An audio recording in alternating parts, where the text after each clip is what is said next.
People go, holy shit, she's scary. Try to me and go, oh my gosh, I haven't seen a cent. Keep on making short films. Have you thought about stepping up? Most people were non-actors in our film. We would have lost the film and also lost the rights to our prequel and sequel. Once you sign with us, you got to use that MG and pay for all these other expenses. So through Film Hub, we got onto I think about over 12 different platforms. Yeah, we don't want to go through distributor. Our is shifting from institutions to the individual. Going the self-distribution route. Work and that's it. That's just sad, right? Everybody else has that data and we don't normally get it. They think that if I go to AFM, that's going to be it. I'm going to make it. And then they spend all this money and then nothing's happened. Miss Maria Tran. Hello. Thank you so much for letting me be here. I'm so excited. Awesome. So we know that I know that you are a very successful independent filmmaker who is out there kicking all kinds of butt and taking all kinds of names. And I'm very excited to talk to you because the last time I saw you, you guys were not premiering, but you were screening Echo 8 at the Austin Action Fest. Was that 2024? Yeah. Oh, I think it was before that, was it? 23 or? I can't remember. It's a while. It might have been. I'm not even sure. But 22, maybe, yeah. Okay. But anyways, whatever year that was, Echo 8 did very well. Won a bunch of awards. You guys did very well with that movie. We were very impressed because what was the budget for that film again? That feature film? Feature film was on $6,500 shot in 14 days during COVID. Wow. Okay. 14 days during COVID. That is tremendously impressive. So what made you think you could even do that? Because everything is stacked against you in that scenario. Very small, micro budget, COVID, that's a lot. 14 days. Yeah, it was, it's funny because my sister's the writer and we were actually supposed to do a short film and it was called The Flushback. It was like a Groundhog Day time traveling toilet that keeps on repeating this fight scene over and over again. And we were about to shoot it. And then she kind of turned to me. She's like, you keep on making short films. Have you thought about stepping up? And this is your sister, if it's family. She said that. And I was like, oh, okay, what do you mean? She's like, I'm just saying. I'm like, well, are you going to write the script? And she's like, yeah. And then we kind of egged each other on. And then I gave her 2 weeks and she wrote a script. And she just handed it to me. Wait a minute. I'm taking notes here. 2 weeks, finished script. Yeah. So based on a couple of ideas, she goes, so what kind of film do you want? I'm like, maybe 3 characters, assassins, a dad's going away to Vietnam. So we've got his house in one location, go off and write something. And then she ended up writing something. And prior to that, she's written a lot of things that have got commissioned. She is a nurse by day and a writer by night. And since she got the script, it was like, I'm the oldest sister, you know what I mean? So I can't back out. So basically I was like, okay, if this is going to happen, I'm going to have to use all my savings and make it happen because it's family now. You can't back down, Yeah, especially if it's your sibling is talking smack and talking down, you have to, that makes sense. I get you. Okay. So she did that. And then you guys you emptied the savings and Takashi was game. Yeah, Takashi's always game. I think at that point we were kind of going, where are we going to go? We're actors, we do action, we do short films, but the industry is just not looking at us. And I don't think there ever will be. There's always going to be a barrier unless we do something that turns heads a bit. And if we succeed, we not only succeed, but a bunch of people in our area, which is kind of seen as the ghetto, they're going to succeed as well. Right. Okay, I don't know anything about Australia, so I don't know where the ghetto is or is not. The ghetto's the west side. So we have the Sydney city and then the west side's full of a lot of migrants. So it's always kind of seen as, the melting pot and all the gangsters are out there. So we're kind of based out there making films. Yeah. Oh, wow. Okay. Awesome. So, this story is getting better. I knew some of this. I did not know a lot of the things you're bringing up. So, okay, you're in the ghetto. There's gangsters. It's gangsters everywhere. You got $6,000. your sister challenging you to Mm, go bigger. You got to put up or shut up, and you have your dad's house for a couple of weeks. Correct? yes, for the main location to shoot. Gotcha. Yeah. All right, and you guys just made it happen.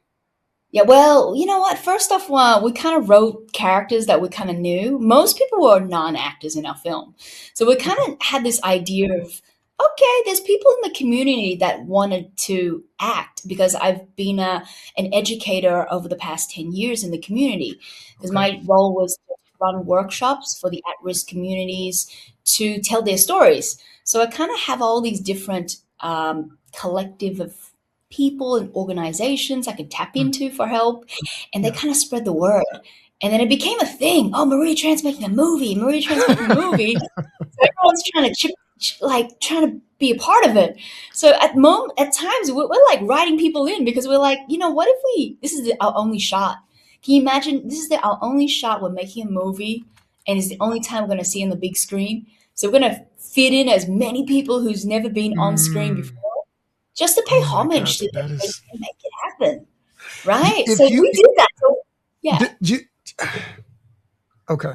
So for the everybody else out there, you guys probably already know. We're working on Chronicles. We have a mercenary project that's very similar, much more compressed budget than the other movie we have in store. And our conversations sound so much like what you're talking about right now, Maria. Like talking about people not having opportunities, who've never had a chance to do this kind of a project, people not paying attention, having to do something in order to turn ahead, having done a bunch of shorts, being tired of doing that and wanting to go to the next level, but having a very small budget to do that. So, like the whole time you're talking, I'm just like I'm hearing conversations that we've recently had. So this is Mhm. awesome. Please continue. I'm learning Yeah. a lot. And like, and you just get people along the way. And the main thing is, to be honest with you, when you do a feature film, I find that like the main people, myself, my husband, and Elizabeth, we're always going to be the key. So Okay. we actually have to always be at the forefront, which means we have to do most of the work, Mm, have most of the energy, have all the answers. mm. And when things fall apart, it's our fault. So we You have to that I lead. yeah, we have to. We Yeah. can't go, oh, it's because of this and that. And because we didn't really have a budget, we also had to like tag team and hold the cameras. We ended up buying a cheap secondhand. It was the Black Magic. The pocket You know, cinemas. yeah, a 4K back then. Yeah. And to be honest, we used the same. We bought an old one again for the second and third movie anyway, as well, and we used that, and I was framing most of the shots when it comes to dramatic stuff. And to be honest, I didn't really know what I was doing, to be honest, in my first film. I don't know. But you know what I realized? It's the most liberating thing is when you don't actually have a full DOP for your film. Mhm. Guess what? You are the DOP. So you Yeah. have to really think in your head, is that the shot you want? You can't just delegate to someone who might have a bad day. Mm. That DOP might have a bad day, or that DOP, I have DOPs where sometimes I work with them and they don't like shooting certain people and they just shoot them really badly. They light them up really badly. I don't know if you ever had them, but I've never I've had seen that. that happen. But because now that I've got the skills from shooting my own films, I know how to light things as well. So it's so your first film is where, to be honest, the less you have, the more it's going to test you Mm. to gain these skills. So as you scale, no one's ever going to bullshit you. You know what I mean? So because in the film industry, there's a lot of people who say that they're good, and then when they're And they're actually on the freaking job, like terrible. you're like, "What is this?" You're like, I'm a DOP. This is what I do. I'm like, No, this that is light is to make that girl ugly. What are you doing? everything you're saying right now. So like a lot of people don't know this because I don't talk about it much. I've shot like 3 features. They weren't Mm, my features. So one movie I was an actor and then it went bad. But something happened with their videographer and they knew we could shoot. And so like me and my brothers came in and shot the rest of the movie, and mm, helped edit it. And then another movie, we were hired to shoot an entire movie over a summer, with Jessica Gonzalez out of Colleen.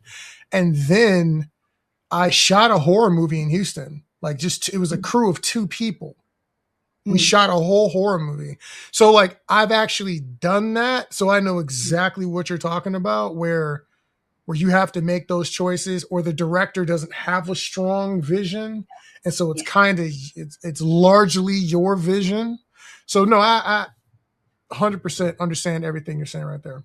Yeah, yeah.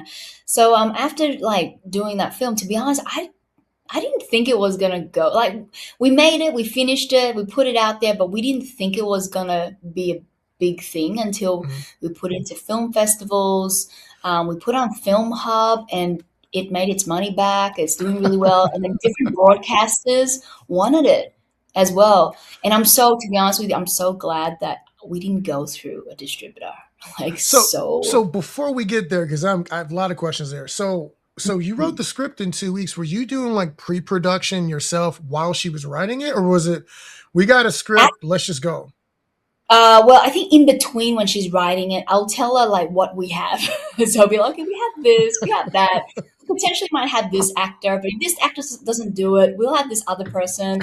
If we can't get this person, I'll train this old lady around the corner to act, and then she'll be in the scene.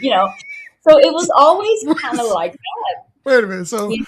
So if the old lady isn't good at the time of like, are you scheduling additional time because they're not actors to be like, hey, I need a little more time to coach them either before the shoot or at the Most of time the of the. time, I can do it on set. Like, even if I met them for the first time, I Mhm, can kind of like get a sense of their ability mhm, and what it is that they struggle with, whether it is a dialogue, whether it's nerves, or whether they haven't, worked on their performative voice. So I'll be able to adjust it basically okay. in real time and get the Wow. shot. Okay, that Because a is. lot of times they don't have time to rehearse. These people aren't actors. Mm, So they have a great look. Like if they've got a textured face, there's something about it, that the camera is just going to soak up, mhm. and you just got to get them. You get them then and there, a couple of hours, shoot them, and that's it. You move on. Yeah. Okay, fair enough. All right, so you do that. You finish this film. Now you go to Film Hub. So you didn't do AFM. You didn't do the full. Did you like the full festival run, or do a We couple only and then? No, we did some like the smaller, like, just different film festivals just to get a taster of it. But at Mhm. the same time, we found also there's a bit of a stigma with action genre as well. It's Yes, kind of seen as not a particular tier. People look down on it. And we just kind of looked at it and we go, oh, wow, now we didn't realize there was this thing. But at I the did same not time, we, prime her, audience, for the record. I did not prime her to say that, but that is the entire reason we created the Austin Action Fest. Was what literally you just said. That was mm, the reason. We didn't see that people wanted. So besides like genre festivals and specific, they didn't appreciate all the energy that went into these action films. So I'm glad we were able to find us. Okay, so we were mm, one of the smaller festivals you came to see. So thank you so much.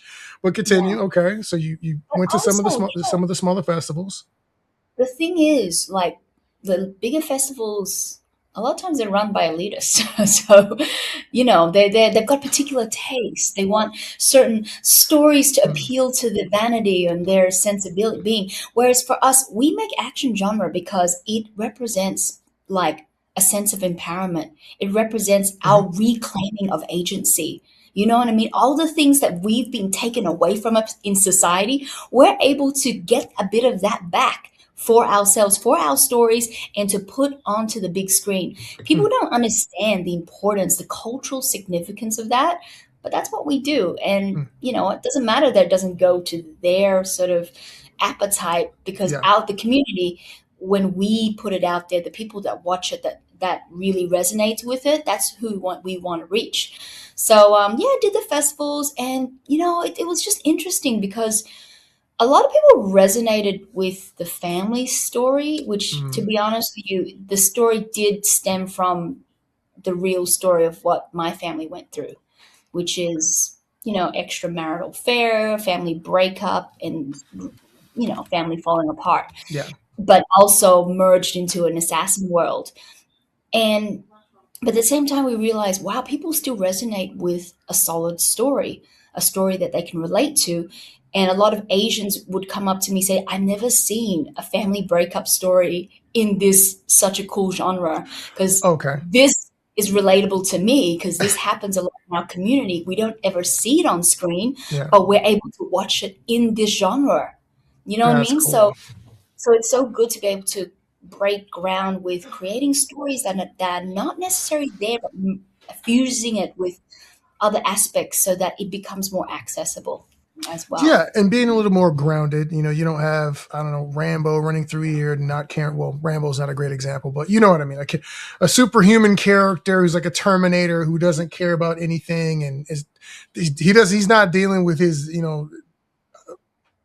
college debt, and he doesn't have an ex-wife or a kid who doesn't want to talk to him.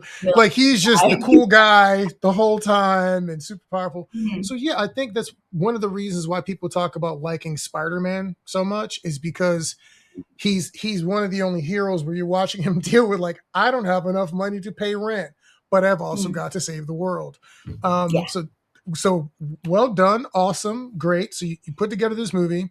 It's resonating with people. You go to Film Hub, and so were you unable to get like a sales agent, or do you say I didn't want to go that route? I We want to go to Film Hub got direct. one. We got one that was very interested in our film, Okay. and like he gave us some offers. Like, is it Gravitas or Gravitas Yeah. Ventures and Alarm Pictures and a bunch of other ones. But Okay. when we did the research, we're like the terms and conditions felt like we would have lost the Hmm. film and also lost the rights to our prequel and sequel. Oh, That was a big deal for me. okay. So they It really wanted was they wanted like the rights to everything, even what you would. everything. Wow. So Yeah. not like a. So you're saying that the contracts weren't saying like, hey, we get at least the first look at those things. It's like, no, that's we own that too.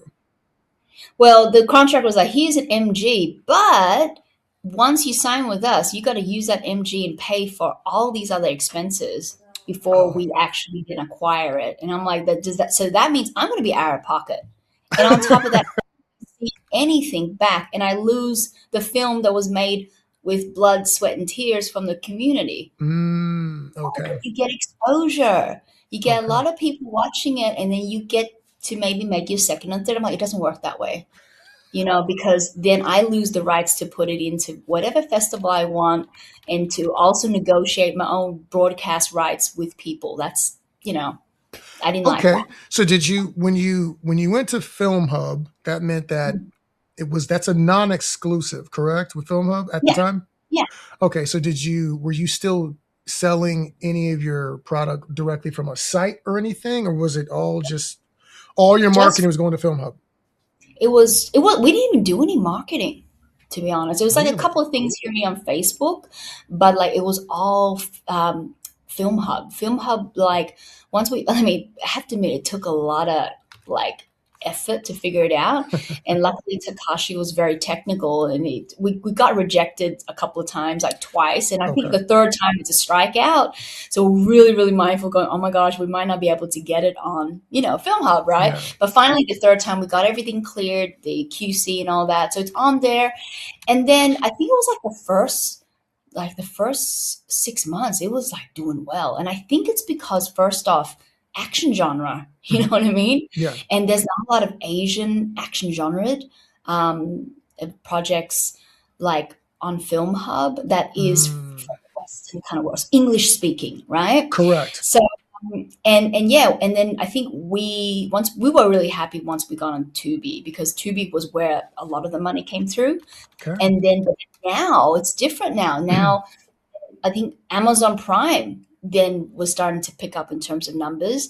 Okay. And then I think Real Shorts started to pick our film up as well through Film Hub, and the numbers came through there. But now YouTube, it's on YouTube, Okay. movies and TV, and that's making the money. So overall, like I think the last 2 years that it's been on, it's made like about 10K. Okay. 10K for 6.5K. That's good. Yeah, yeah. And keep in mind that's 2 years. So Yeah. they'll probably, keep on adding dribbles as we go. But the good thing is we have the report. And some people might tell me, oh, the fact that you do that, you can't get bigger money. And I'm like, am I doing it for the money? Come on. I'm doing it because we need information. Yeah.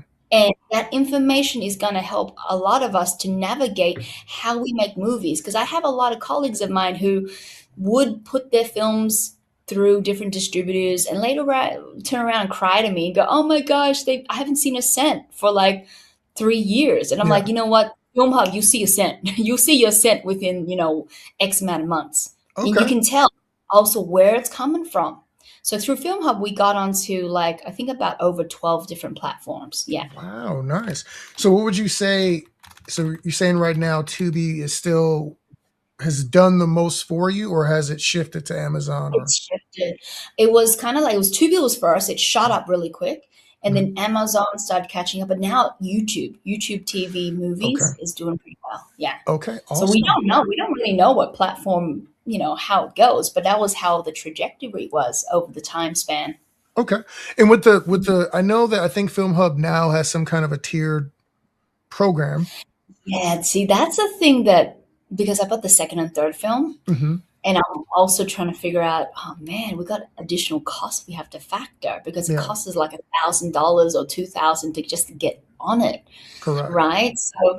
So to even recoup that, we have to figure out a different strategy. But then this time around, because we've got more producers on board, Hmm. a lot of times we can go back to the producers and just tell them, update them on where we're at.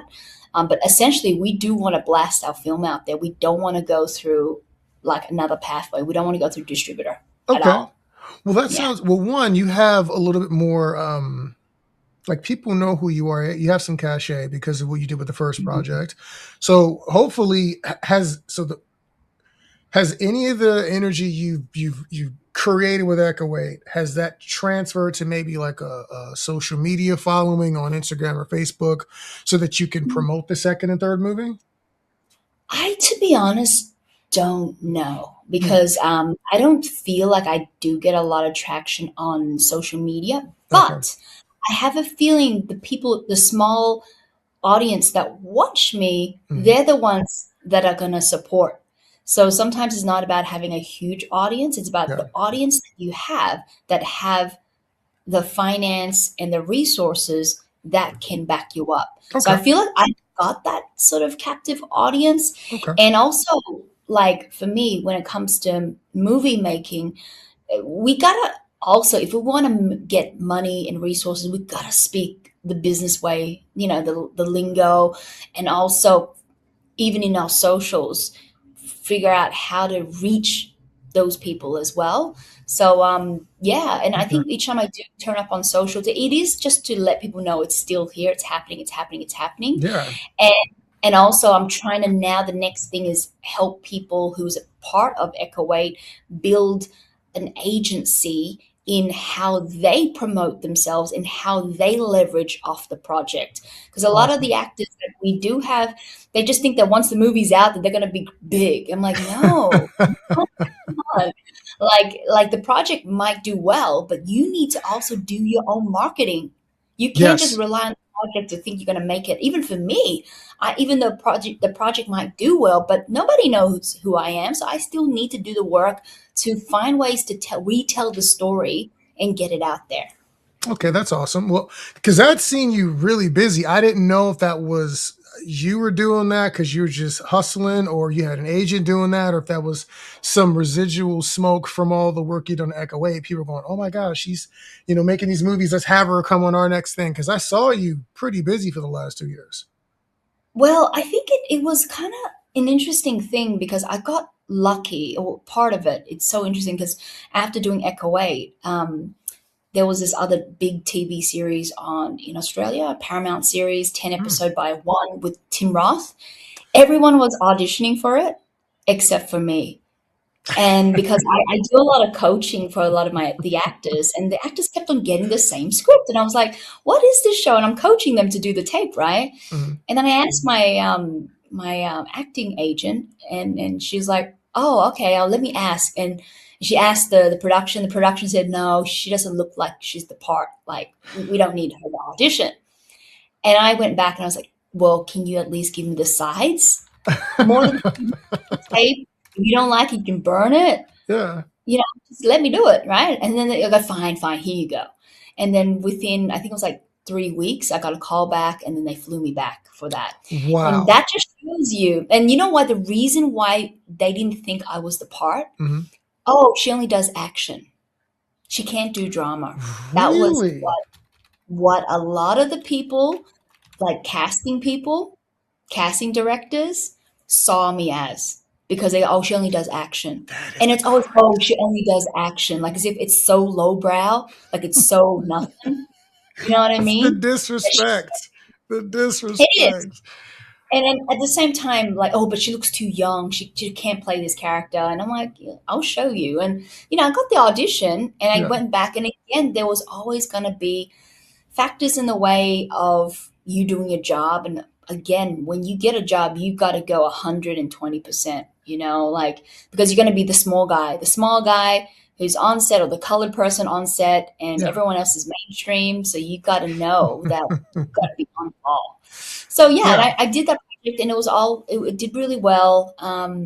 But you know what? I realized it was an $80 million like TV series, and I thought to myself, how come, like, okay, this is $80 million, but I still find it so fulfilling to do indie Mm. movies, because there is still more control, Yeah, and that's not your movie.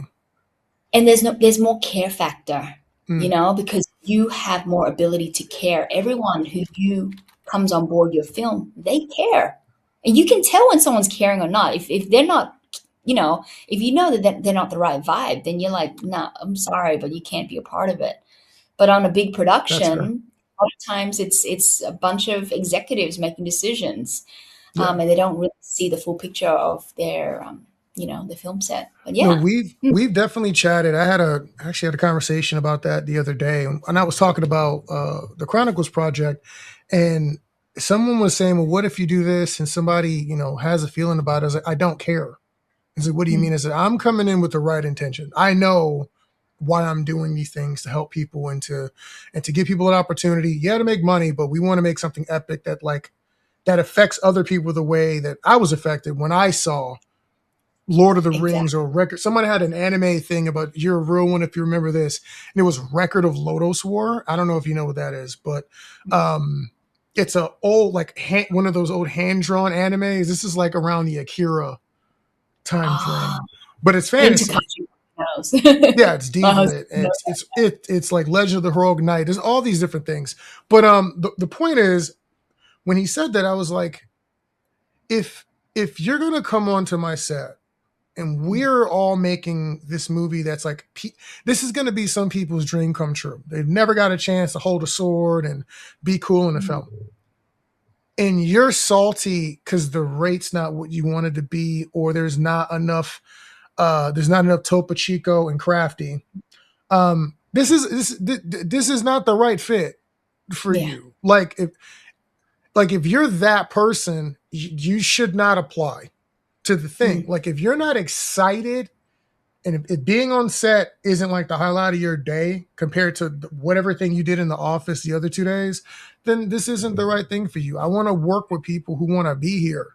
And I've worked for child support. I've worked for collections and retention and sales. Literally jobs where no one wants to be talking to you. They're all mad, and it's like, this is not what I got in the film for. So what you're saying is totally true. It's like, I got into this to work with people who are excited and inspired to be doing what they're doing, because that's Yeah. energetic. I don't want to be around a bunch of dead weight. So no, No. you're killing it. That's exactly.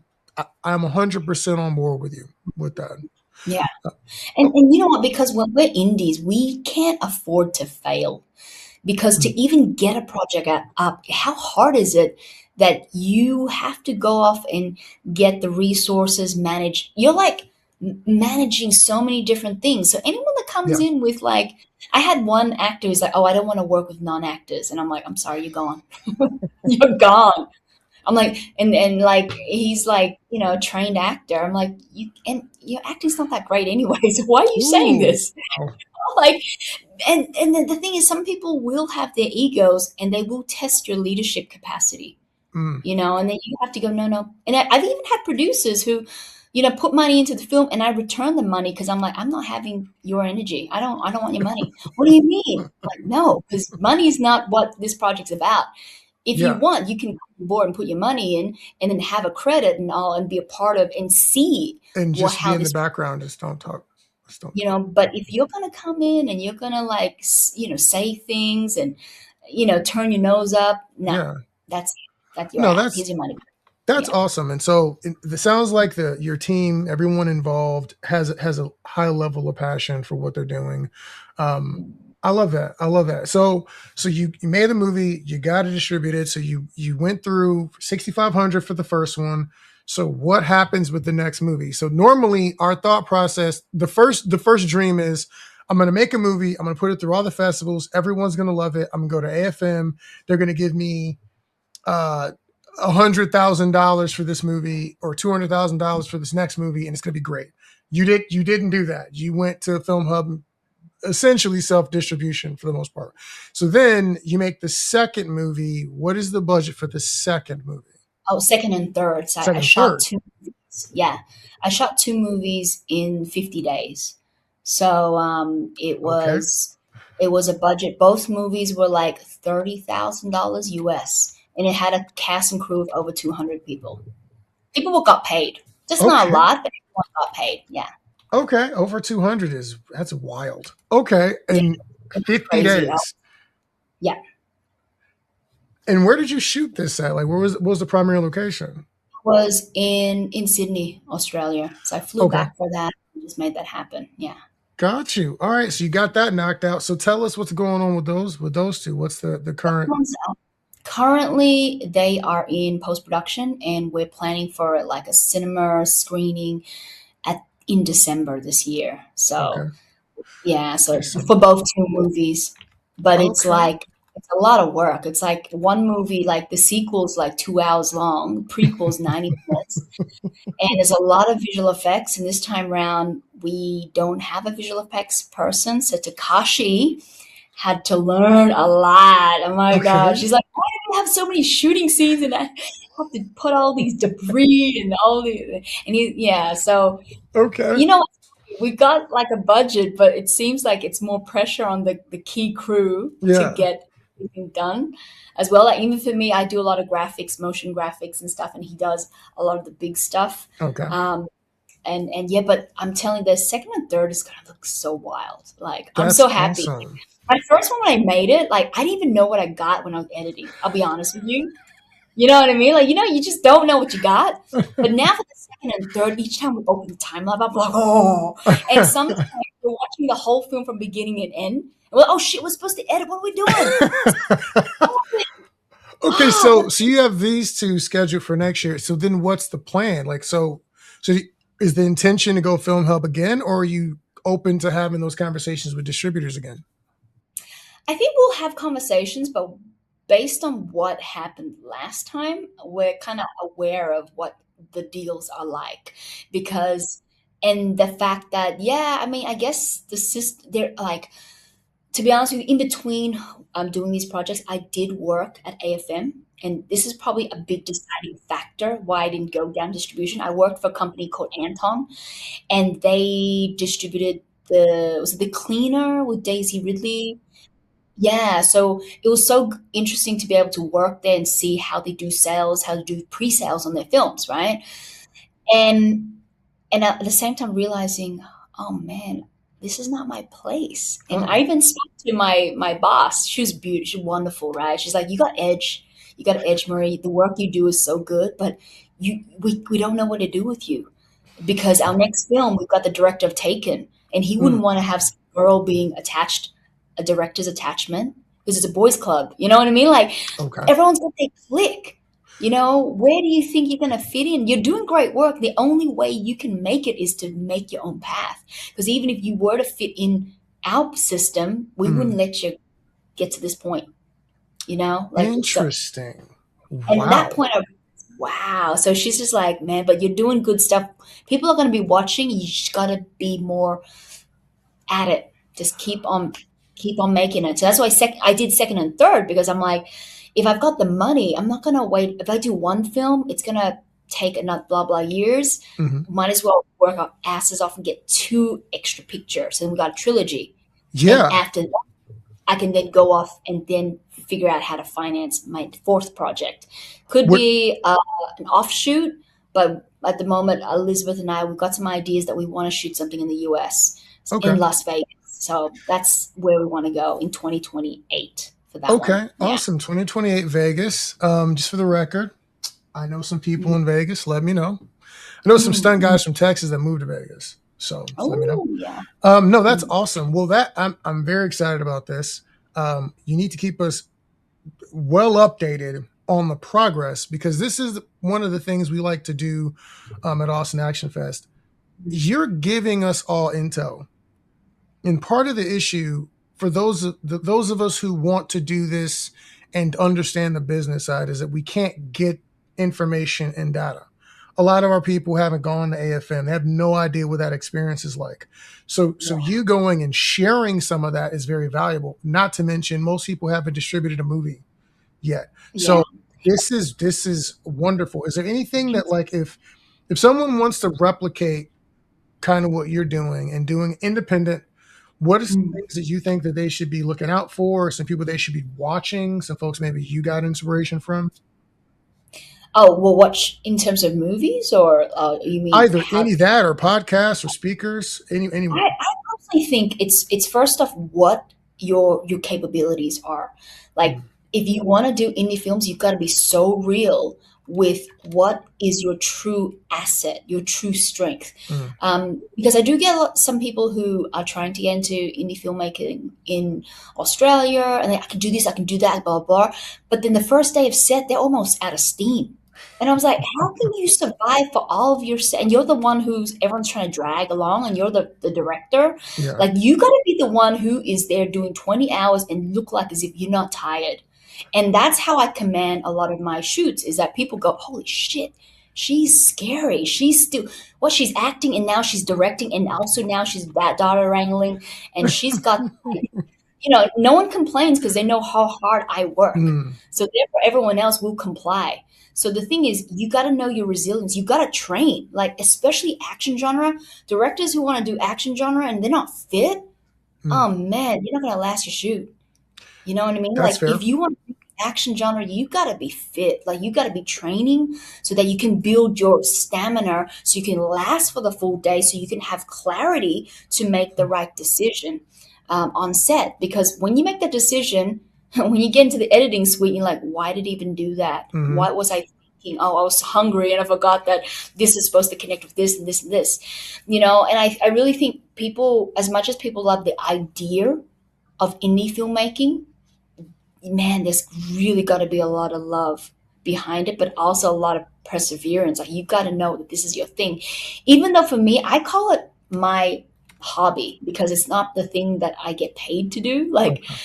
I work in other fields, but this is my baby, where I know after work there is something that we're working towards that could change people.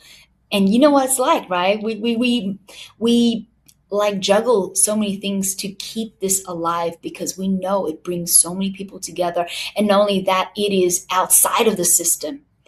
And we know how the systems are crumbling, whether it's in the industry, whether it's in the world. And you know who will survive? Resilient people, resourceful people. And we've already built the skills as an indie filmmaker. And there was something you mentioned to me earlier. You said, before we actually started, you were saying, if we're not ready right now, if we don't get ready right now, basically the doors will be shut. Talk to me a little bit, like, what do you see? What do you see coming like that I from the in the well, industry as a whole? Like, what's happening? yeah, like for me, okay, look, at the moment, what we're seeing around the world, okay, not only in the film industry, everywhere, the gatekeepers are losing power. All right. So the people who look like they've got power, who used to Hollywood used to control all the stories that get told, right? Tastemakers, But yeah. now we've got technology, crowdfunding, social media means we don't need that permission. So the power is shifting from institutions to Mm, the individual. Now the thing is, institutions will crumble, but they're going to try to rebuild themselves up, right? mm, because they're trying to make profit. It's always going to be that way. So we have a gap. We have a gap to skill ourselves up so that at least we have sustainability, so we can make films on a regular and then Mm, build our own system, and then we can then go make our deal and sell it to them rather than having them tell us what to do and then mm. make us work for them and make stuff that we don't want.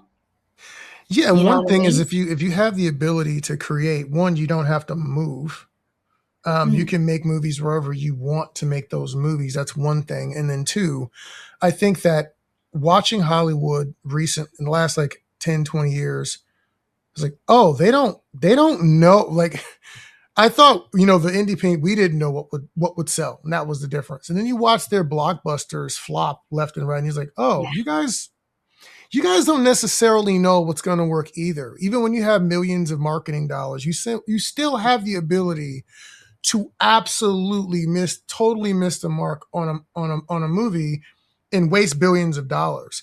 And so I mm, I think that the future, at least for people like ourselves, is instead of trying to fight your way to a 40, $50 million movie, you could be tremendously effective at 50, 100, 200 and be profitable enough for yeah, someone to be willing to give you that 100 or 200 to do on the next movie and then the next movie. And maybe it's not going to be a Pixar, ILM, Marvel extravaganza, but you can put out some pretty quality movies for that level if people are dedicated and care.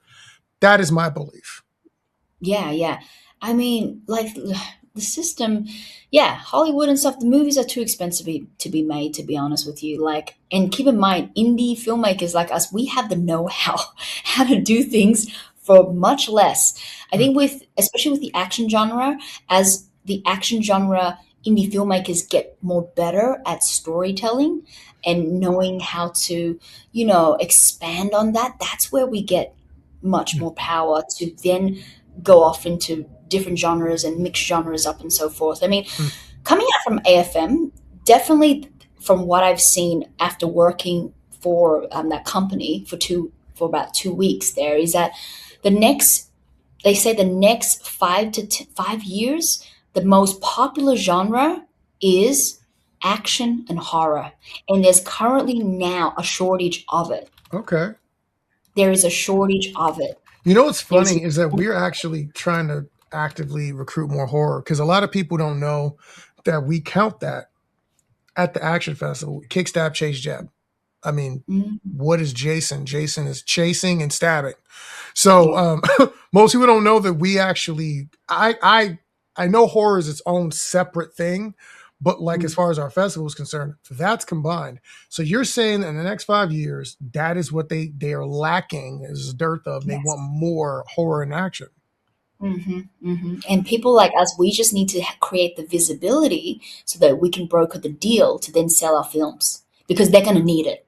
Were there any You know what I mean? particular territories that you saw there that were more hungry for like English speaking action? It was all over the like when I was working in that company, I saw all the different like networks that were coming in, like basically negotiating. Mm, But the only thing why we wouldn't fit into that tier is that how it would work is that they would have a project mm, and they would have like a bankable actor, name actor, and there okay. are tiers. I actually learned that there are bankable tiers. There's like one, two, three, four, five. Mhm. Apparently, like even Michelle Yao is not even the first bankable. She's not even bankable. She's like Interesting. number three because apparently Asians like are not bankable as a lead. They can aside, but if you put them as a lead, that would not get the pre-sales.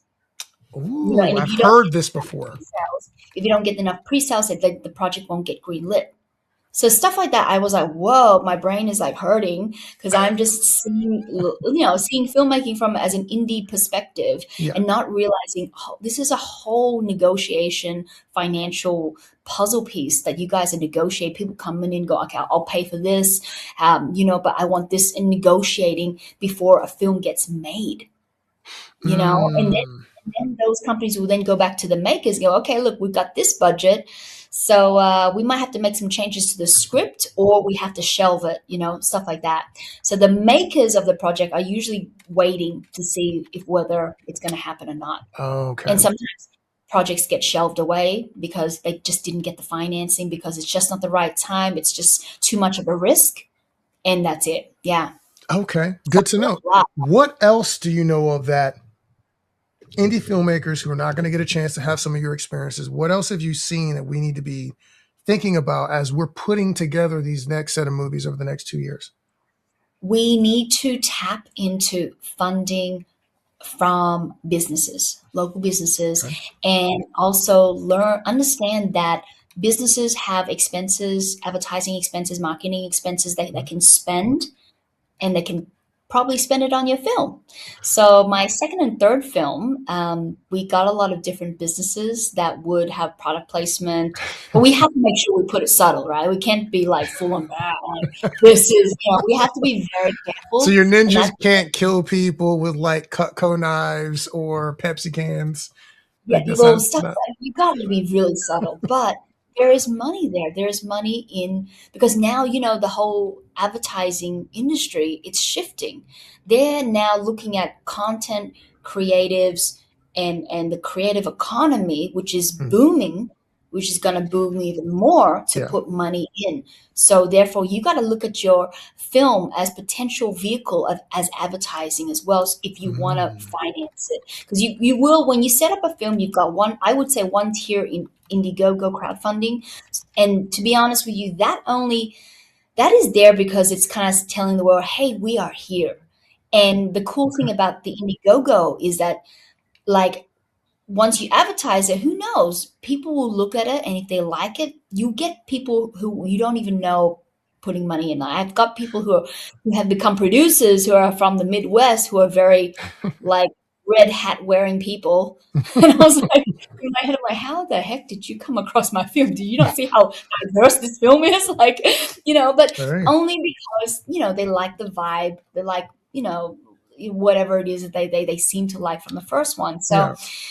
and so the Indiegogo campaign will capture people who you won't know, but then you also need to have another section, which is the business section, where you go off and then figure out in your local economy who needs what advertising, what is it that your film can help tick the box for them. Interesting. Mhm. Okay. That And is that's why, yeah, for our second movie, it's we kind of lessened the violence. We do have some really cool fight scenes, but we did have a girl that she passed away, and her father like owns a company, a business, and they support our film. But before she passed away, she wanted to be in the film, so we filmed her. And one of her thing was that she always wants to see little girls as strong, mhm, and she wants to build a world where there's more kindness.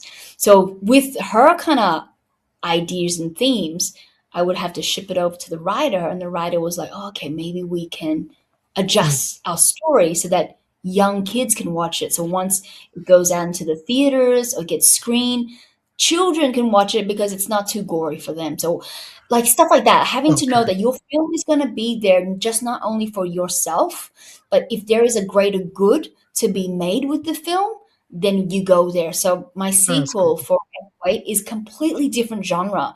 It's almost like slightly Naked Gun like action comedy, Okay. and people when you watch it, they can be like, "Wow, that's so great."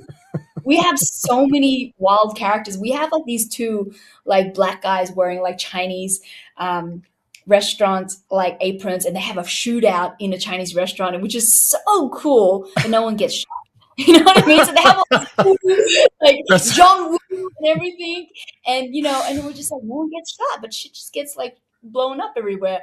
So stuff like that, we thought we'll go down that route because okay. I'm not the one to think this is my project, this is how it's going to be. Mm. I'm also looking at, okay, what will bring in people to watch to create an experience. Yeah. So, I'm now curious because we started right in the middle of exactly what I wanted to talk about. But just for people who briefly don't know anything about you, talk a little bit about how you got here? Like, did you know you wanted to do film since day one? Did you and Takashi get married with the intention of taking over the film world? Like, how did you get here? I didn't study it, didn't study acting, didn't study filmmaking. I was a community worker. So I worked a lot I was an educator teaching a lot of migrants, refugees, women, at risk boys who don't do well in school, Mm. and would run like programs for them. And a lot of them want to make films. And boys like to do action films, you know what I mean? So I would be developing, choreography classes just for the educational purpose of helping them stay in school. And then during that process, I think it was one kid, he was like, "Oh, why don't you become an action star?" And I was like, what a silly idea. But then it got to me. I'm like, wait a minute, if I could do something of this, maybe that would create more leverage. So in between Mm. that, I was doing short films and so forth. And sometimes when you think of it as a dream and you're like, yeah, what if I was gonna be an action star? What if? And then people in the media would catch on, they think you are it. And then at that point, you're like, you can't back out. So you got to say, yeah, you are, and then one thing led to another. And the next Why thing you know, does that's why does people that think keep you. pop? Why does that keep popping up in your story? Well, someone said this thing, and I can't back down. Mm, It's the second I time. So it's know. your sister, now it's the Yeah. community. All right. And then I think also after that, like even sometimes having little girls come up to me and goes, "Oh, I want to be strong as you." And then you realize, man, Oh this thing wow. that you're doing is beyond you. You can't think that you just want to be it because of you. No, because other people are watching Hmm. and they also aspire a way for themselves as well. So that's why I just kind of keep on doing what I do, because not because I mean I do love the action genre, but I think there is more of a humanity aspect Mm. of bringing people together that is important. And you know what, to be honest with you, like the action genre itself, predominantly, like if it's not coming from the community, I do find has I've had experiences where it has been very toxic. Mm. Like I have worked on sets where people wouldn't work with me devising choreography because I'm a woman and it's a Bangladeshi production. Wow. And they kind of look at me Oh. like, "Where's your action director?" I'm like, "Oh, I am Takashi's my assistant." They're like, kind of look around, what, And Takashi, yes, she's the boss. I'm like, and then having to also navigate that, but also do a good job for them to also change their mind to go, oh, she's just not some little Asian girl, Mm. which is what a lot of people think. They think I'm just a happy Wow. little Asian girl, but they don't quite get that because I've been behind the camera. I have this capacity to do a lot of things. It can help make production go way faster than they think. Yeah. That is wild. Yeah, it is crazy. People have a very limited, narrow-minded view on a lot of things. I literally someone asked me a question about that the other day, about did I have an issue working for a woman? I was like, I don't care who I'm working for as long as they're good. Like, what are you Yeah. talking about? Like, but then again, like a military brat. My mom and my dad are dual military. My mom was in E7 in the army. It's like I don't I don't care. I just want you to be competent and not waste my time. I want you to be a good leader and not waste my time. But you said something in there about working with in the community, and it's interesting that you said that because I don't talk about this much, but one of the main reasons, one of the big motivators for me for being some level of successful as a business owner, specifically in the entertainment genre, is because I know a lot of people who are like young teenagers, and Mhm. we have a cool job. Like, this is a cool job, right? Film and video cameras. It's sexy. People see the camera. Oh, they want to look. The kids love the camera. Speaking of which, that's a Black Magic right now that I'm shooting on. Wow. And so, because that's what we got when we first got started. And so it was interesting because one of the things we wanted to do is, like I said, I wanted to be successful so that I had that extra level of clout when talking to youth. Because I work, huh? Am I getting called? People are yelling. I don't know what people are yelling outside. Um, I think it's the cats. The cats do a lot of different things, and it causes chaos in my home now. We inherited a house with two cats.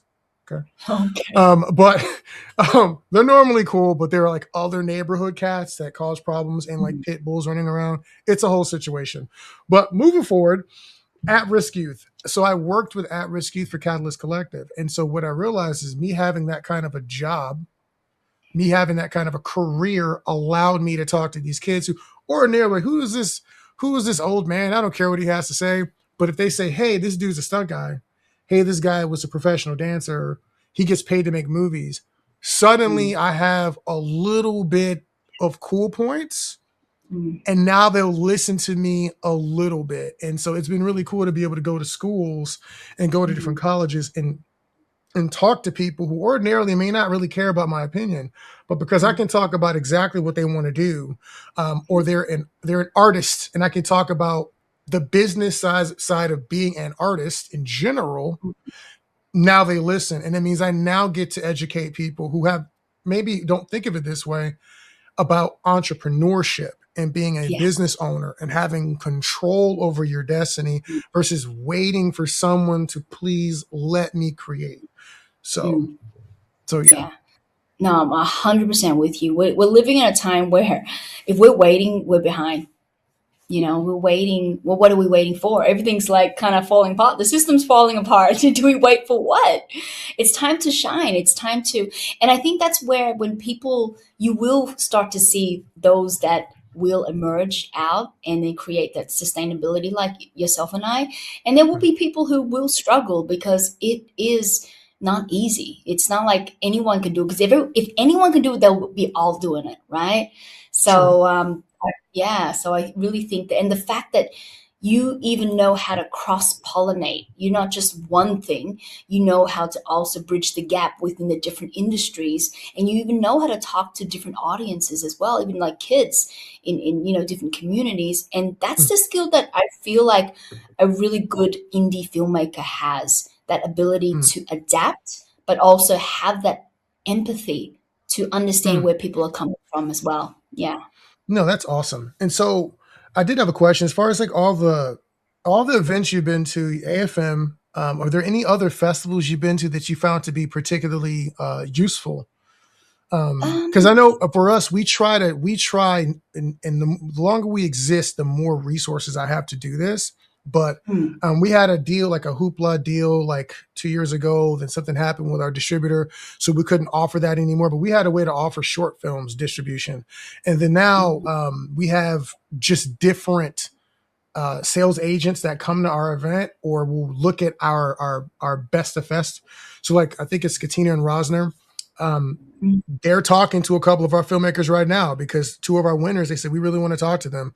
One of those is an Asian film by hmm. I don't want to get his name wrong. Shane Kasugi. We know Shane. Shane's one of our producers for Echo 8. Really?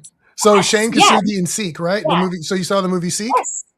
Yeah. I haven't seen it though. Yeah. Okay. But yeah, I So know Shane. Yeah. yeah, so there was a short film he put in our festival, and then he came back with the feature, and we were able to get him connected to some people. So we were very excited to be able to do that for people. Him, Maurice Moore, won some awards at our event. So we're Mm, connecting these people. We're trying to directly connect people with yeah. distribution and sales agents, so that they can Mm, make money from their projects. Whereas yeah. when I went to a lot of festivals, I wasn't getting that kind of support. Mm. So have you been to any that were like, man, this place really did a really good job of connecting me with these folks or doing this for my career? I think your one was pretty much a highlight. I think that was your Hmm. one. And there was the Urban Action one in New York, Yeah. only because they screened the Bruce Lee film right Okay. before after our film. That film came on, and then also realizing the cultural significance of that film as well. I was Hmm. like, whoa! So the fight that we are fighting in terms of being seen on screen has been something that's been ongoing from the very start with Bruce Yes. Lee in his film. You know what I mean?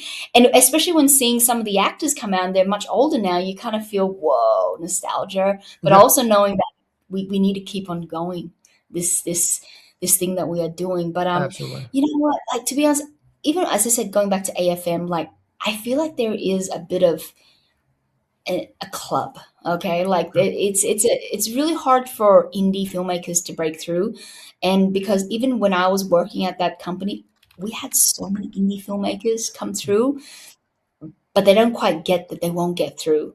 And even though I'm there to say hi, how are you and stuff, but also in my head knowing that these conversations will never get through because it's different, and I really think that AFM might be great to kind of look around, but to be honest, it's very expensive and you're probably worth spending that time and energy on your project, not trying to get your project to be seen because they're not going to get the look and feel that you think. And even if some of the distributors that are there, like I feel like there's certain tiers, right? So you got Sure. their A24. I remember there's A24 and the level above me, and then there's Anton's. Anton's quite a big one because they got $180 million from Studio Canal, so they got quite a bit of money for their like 5 to 10 year slate, and they were doing an action film as well with Mm. Hemsworth. I think it was Hemsworth or somebody. Okay. But at the same time, like, where do the indie filmmakers? They can never talk directly, and if they do, it's just yeah. And it makes me it Interesting. kind of hurts me a bit because we are told we can, like Mm. we potentially will. We were sold on this idea, that there's a possibility, which there is, but it's a very slim possibility. And for me to sit there and see all these filmmakers coming in, giving me their pitches, I was just like, wow, it's just like, Mm. that could have been me at the same time. And I realized, okay, I got to change the strategy up. And I really got to make other indie filmmakers know this because sometimes they think that if I go to AFM, that's going to be it. I'm going to make it. And Mm. then they spend all this money and then nothing's happened, See, you know? I've always advised everyone we've talked to, and in every one of my plans, no matter the budget, was how much of my rights can I retain? Mm, Can I sell a DVD or a digital download from a website, or can I not? Because if you're going to tell me I can't, what you're saying is you made a product. We're the only ones that can exploit that product. Well, you got to make that make sense for me, like right now, financially. You know what I mean? Like mm, if I made a movie for $10,000, you're gonna give me a $5,000 minimum guarantee. Okay, I got 5 grand. I haven't made my money back yet. I have to pray you've even got a plan to make my yeah. money back. And what happens if next year, Marrese Crump or I don't know, some famous other person, YouTuber, right? Some black YouTuber makes a movie similar to mine next year, and you acquire that. Are you still going to push mine? Mm, Probably not in all reality, because you guys are chasing money. And so then does mine just get shelved? So I'm yeah. like, I want to try to retain as many ways to exploit my product as I Yes. possibly can. And Um, also remember, once your product goes out there, like I had a friend who had her movie also distributed. She's also an action film as well. But okay. then she was like, "No, we'll go with this guy." And then she never saw a cent. Never saw a cent. Right. Not only that, within once she went with him, I think it was within 6 months, it was pirated. So you got to know that once you put it out there, that the window, once you put it out there, you got to max. If you're an indie filmmaker, you got to figure out, okay, for me, okay, this is how I'm doing it, okay, for my second and third film. All right, we're going to put it out there, put it on. I basically book out the cinema, figure out Mhm. how much it costs, and then figure out how to sell the tickets, see if we can make the profit, and then see if we're going to make something from that. Yeah. From there onwards, yeah, we might go to Film Hub and then figure out how to stagger some more, local screenings, negotiate with the theaters so that you can still make Yeah. money. And because once it does go on the streaming platform, it's out there. But the thing is, your film lives much more better when a group of people come together and they have a shared experience. So Yeah. you kind of want to have control over that rather than think that you're going to give it to a distributor and they're going to do that because most of the time they won't because it costs money to put it into the theaters, right? So if you can do the business yourself, you can Yeah. do it yourself and then at least have a screening so that you know that there's already a captive audience. All the people involved in your film will want to support your film because their friends and family want to see the film. They want to see them on screen. Yeah. So you gotta know that there is a window there to make something and then figure out along the way. But if, for example, you've already made your money from the crowdfunding, and also the business, sponsorship and stuff like that, then Yeah. whatever you do make after that, you can then go, okay, do I split it between the key creatives, or do I reinvest that to then build in the development of writing the script for the fourth one? Yeah. So that's how I like do it, so that at least we as filmmakers don't be out of pocket. We don't want to be out of pocket. If we can make a little bit, that's great, because it helps us build our confidence. And on top of that, we have to think long term. Do we want to do put a bit into development of another script, so that at Correct. least it gives the writer a bit more of encouragement to go, hey, we're doing this. So I think we've got to think of it that way. I Yeah. think one of the But things I've been trying to, I have some thoughts, and I'll have more stronger opinions once I've done some of the things I'm talking about. But one thing I tell people, like when they come to the festival, is like, is there even a Facebook page or something where you can capture any level of your audience while you're doing your festival run? Because for some people, that's as much marketing as you're going to get, especially if you get into like a bigger festival. So if I, like last year, we had No Retreat, No Surrender, Keith Strandberg and Keith Vitale come to the event. So if your movie was playing along with them, I'm running a press release for the fact that that's happening. We have two, 90s movie stars in the audience. Well, if you're not going to run a press release, this is as big as your opportunity is going to get. You don't know who's going to show up. We sold out yeah. a theater last year for Maurice Moore's Finding Solace. So we were sold out a whole theater. We had like half of another theater. So it was hundreds of people there. They brought their own media to our event. They were all over it. Like they were business owners, marketings. They were doing the indie thing, the hardest I've ever seen it done. So imagine if your movie was there coinciding with that screening and you had a website up. Maybe they came to see that movie, but they stayed and they saw yours after. Okay, well, if you don't have a website up, there's nowhere for anyone to go to follow you. We're just waiting for it to come out on Amazon. And when it comes out on Amazon, I still may not be able to follow you. I got to track you. I got to track you down. And so I try to tell people, like, hey man, if you're going to do the festival run, throw something up where people can find you, where maybe you can get an email address later. Because if you end up going the self-distribution route, you have someone you can send an email to. Because we don't have that, but Netflix has that, Hulu has that, everybody else has that data, and we don't normally get it. So that was one of the reasons why I was curious about the Film Hub thing, is I know that they have certain data that's in certain tiers. So I'm going to be curious to see what makes the most sense. Yeah.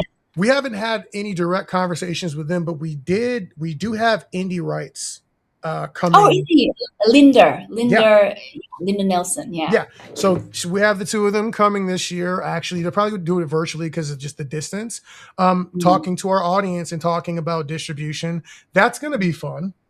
Yeah.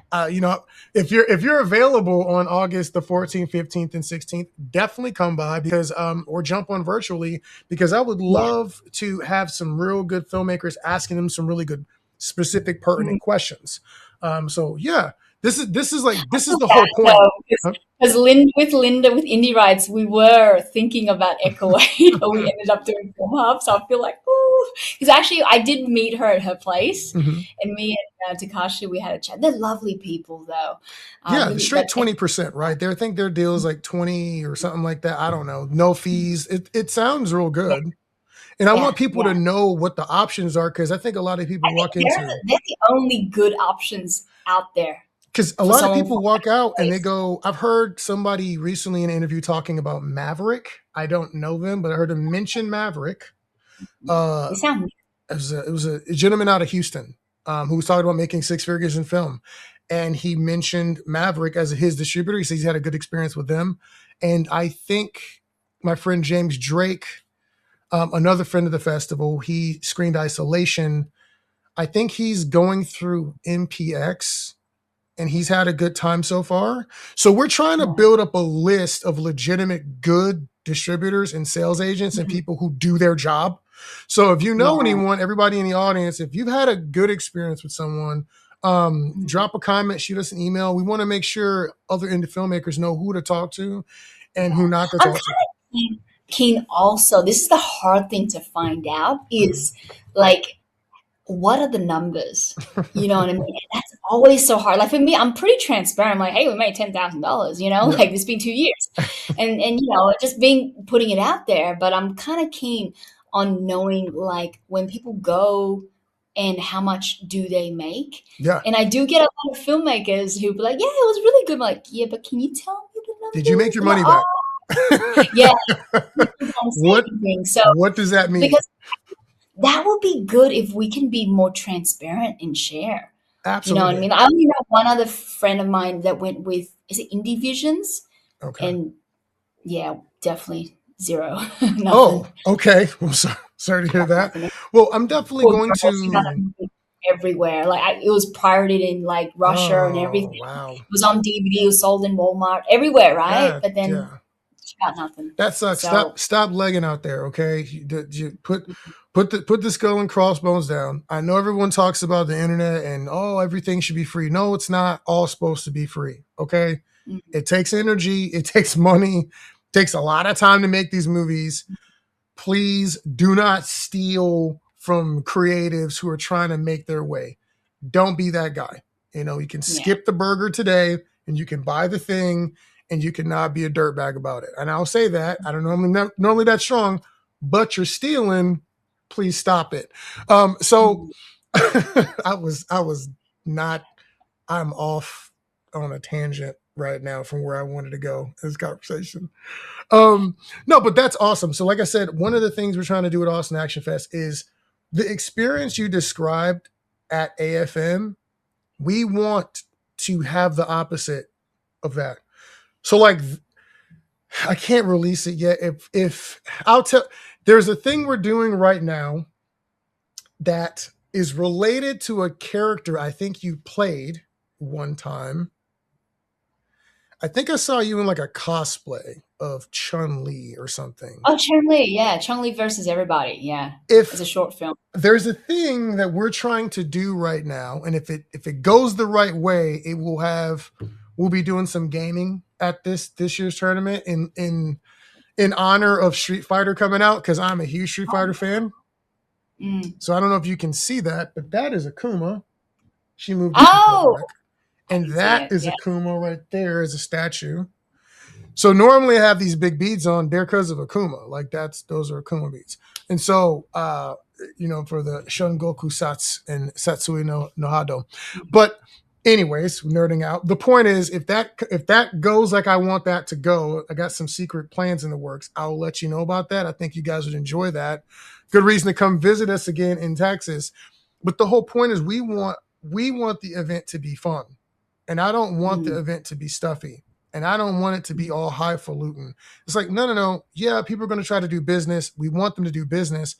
But I don't want it to be like how you just described AFM. I don't want someone to walk away with that experience. And I want people who make a $10,000 movie, make a $20,000 movie, to have an opportunity to recoup that somewhere. Mm. Because in reality, if I go to see a Star Wars film, right, love it or hate it, that's typically something, or Avatar, that's something I need to see in a theater, right? Like it's designed for me to want to spend the money it's a blockbuster, right? A smaller drama, I probably don't need to do that. But a lot of people, they don't even care about going to the theaters anyway, especially after COVID. A lot of people just like, I could just watch this at home. I got a 70-inch TV with surround sound. I don't care. My kid's gonna cry. I'd rather just do it at the house. And they're gonna wait for these movies to come out on DVD, which to a certain extent levels the playing field for our movies and those blockbusters. Because our movies, if I made it for 10 grand, you're probably not, unless I go crazy, you're probably not killing to go to the theater. You're probably willing to rent it on a streaming for $2 or $3 Yeah. and have a good time, Yeah. right? My favorite fantasy movie outside of Lord of the Rings is like Shadow of the Cabal. It is an indie looking fantasy movie. Does it have the best looking characters? No. Good enough. The costume is fun. I like the acting. The fighting is good enough. I liked it, and so it's my favorite. Right? $2-3. I'll do that. I bought it for like $10. Mm, Would I have gone to the theater to see it if I saw a trailer for it? Maybe, maybe not. Maybe not. mm, But at home, that movie will stand up with just about any other fantasy movie I've watched. And I've mhm. watched a lot of big budget movies, and they're bad. Yeah. I spent Yeah. $14 and it's bad, and I don't want to be here. So, Mm, so I think the fact that people are watching things at home also, and to a certain extent, levels a playing field. So if you're trying to get mm, distribution, there should be a distributor who knows that and is like, hey, yeah. you're going to watch this on a plane. You're going to watch this Mm, at your house. What difference does it make if it's a $45 billion movie or a yeah. $100,000 movie on this screen with these headphones? These are pretty close. There should be Mm, room for us. So we're actively wanting to make room for those things to happen. That's our mm. ask. That's our goal. So Yeah. Well, and I think it's good that you are doing that because we all know that the independent film like industry distribution, the market is growing. It's just the fact that how we, as a maker, how we get our films out there without losing, like you said, the rights, or like basically the profit is made through someone else and you never see a cent, which is yeah. a very common thing. I don't know how many filmmakers that get duped by it and then they don't make another film because they're like, that was just it. I Yeah. thought I was going to get something and nothing. And that really kills our industry. But at the same time, streaming is creating, massive demand for content. So much that It the can't keep mainstream up. isn't cannot fill it up, especially the action genre, Yeah, because it's so expensive to like make it anyway. I think I've watched everything. I don't watch a lot of horror movies. I'll watch them if Mm, they're on, if they're a big one, but it's not like my main genre. I went through these streamers, Primes, the Hulus, and I've watched everything anime that had fighting or fantasy in it. Then I watched every on all the platforms, including Tubi. And then I was mm, like, all right, well, I guess horror is the only supernatural thing I can watch. So then I started watching random horror movies because there's not yeah. enough content. There are Mhm, not enough TV shows. There are not enough movies that are the mm, type of action that I like to mm. watch, and you end up having 4 different subscriptions because there's not enough content. And so Yeah. clearly clearly the market's going to have to make some kind. That's not true. I think the market should make some kind of shift. I'm not saying that they're going to. They don't have to Mm, do anything at all. But I feel like if someone can figure out how to do that well, these independent films can fill in all these gaps that this mm. content lackage that you have. These we can do some quality indie films.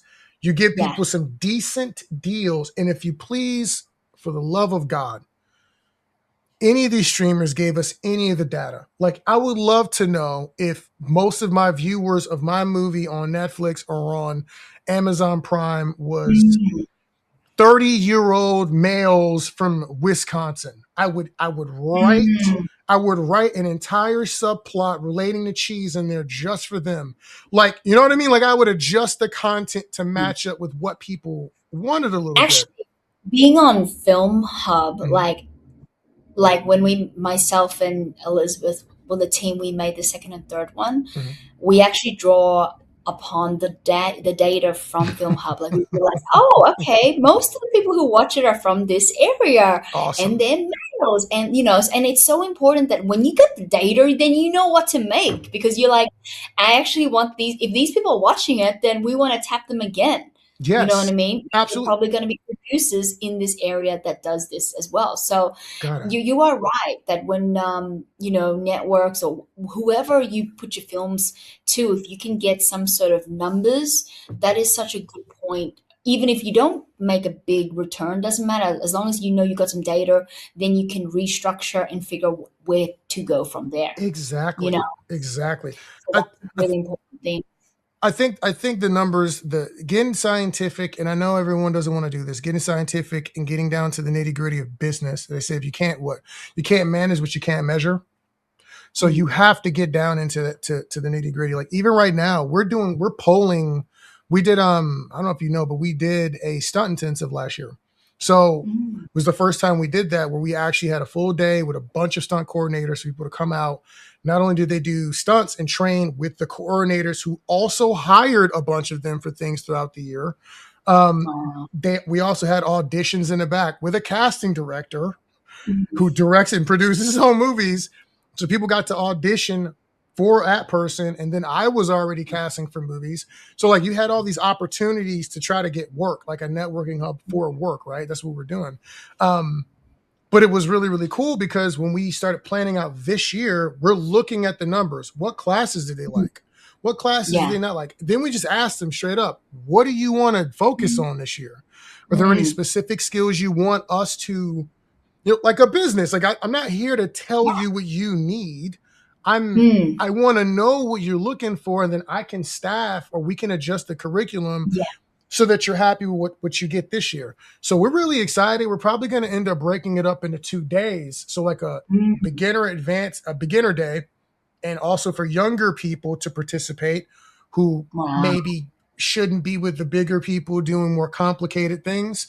So if we're like Mm. rappelling down buildings and then you got to strike a guy with a rifle commando roll, kick someone and get Mm. yanked on the wire, that might be a bit much for 7-year-olds. Much for kids. Yeah. Right. Yeah. So we have a beginner day we're going to probably looking at doing, and then we're having an advanced day for people who Mm. really, want to get into the Mm. nitty gritty.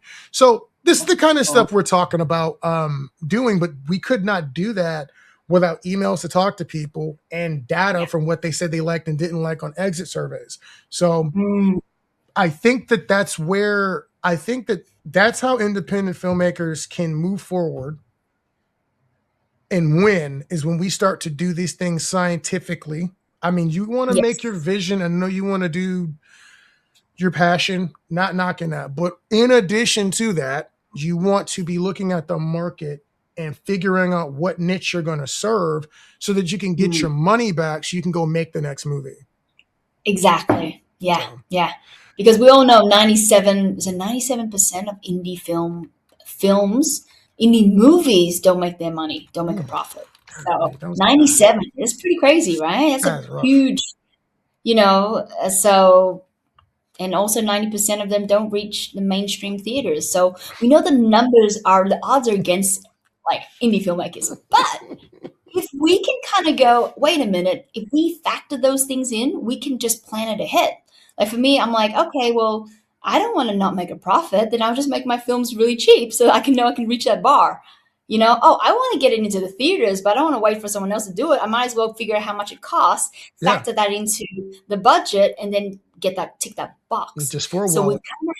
we have to do it like that way. Yeah. Yeah. So I know I've kept you here for about an hour 20. I'm trying to stay a long time here. What are some things that you want people that we skip that you really want people to know or to be thinking about? Like, what's something that you really want to get out to let people know about indie film and moving forward, and how to make a career out of this thing, or at least do it in a way that is sustainable? Oh, I think I've just said everything earlier, Probably. but it really comes down to you. Like for me, because I'm now like 41 now, and even the beginning of actually the end of last year, Hmm. there's a part of me that was like, should I just stop? Like I'm getting old, and I was thinking to myself, do I stop? Blah blah. But then I'm like, then what do I do? you know, I can just work and that's it. That's just sad, right? This is the thing that I do that creates the fire in who I am, right? So, Yeah. and I think it's just one of those things. If that's how you see the craft that you do, like, then you got to keep going. But if you're kind of like, oh my gosh, do I have to make a film? I'm so tired. Then it's obviously not for you. Yeah. But for me, I feel like that's the fire that makes me feel good, brings a lot of people together, makes me feel young and still active, Hmm. and I still have the energy to do it. Uh-huh. And then yeah. But that's how we look at it as. That's a great segue. And where can people find you if they want to hear more of your speeches, hear more from Yeah. your knowledge, and follow you and support your movies? Where can they go to find you? Well, they can always check out echo8trilogy.com, Okay. or just visit me on Instagram, mariatran.co, or Action Film Girl on Facebook. So I'm always there. I'm always yapping. Doing a lot of yapping these days. And what's the name of your production company? Phoenix Eye See, I Films. was trying to lead you into it because you said lose the fire, rejuvenate. I was Phoenix Eye. trying to coach you Yep. back into that, but awesome. So, you know what, Maria, thank you so much for spending some time, dropping some knowledge. And anytime you want to come back and talk about anything, your experience and your journey that you want to share with the rest of our film fam, we are more than happy to have you here. You're always welcome. You guys are awesome. I cannot wait to see you at another event. Let me know when you have another project so we can Yes. screen it, even if it's a special screening. Like, I'm not opposed to, I know you got to do the festival run. And if it Mhm. falls on different, your premieres happen in different places, but we would still love to Mhm. have you down in Austin to talk about some of your successes. Sounds great. Thank you so much, Awesome. Ben. Well, everybody, take care. This has been Maria Tran. I am Ben Reddick, aka the Violence Conductor. I hope you've learned something. Go over to her socials and follow her. Please like and subscribe to us. Follow us. Let's build this army. Let's make some money. And let's have a good time fighting and doing things and making films. We'll catch y'all on the next one.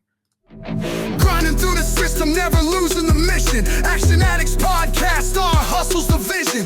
Talking film biz, tips with precision. If we can't make deals, then there's no collision. No biz, no show, that's the motto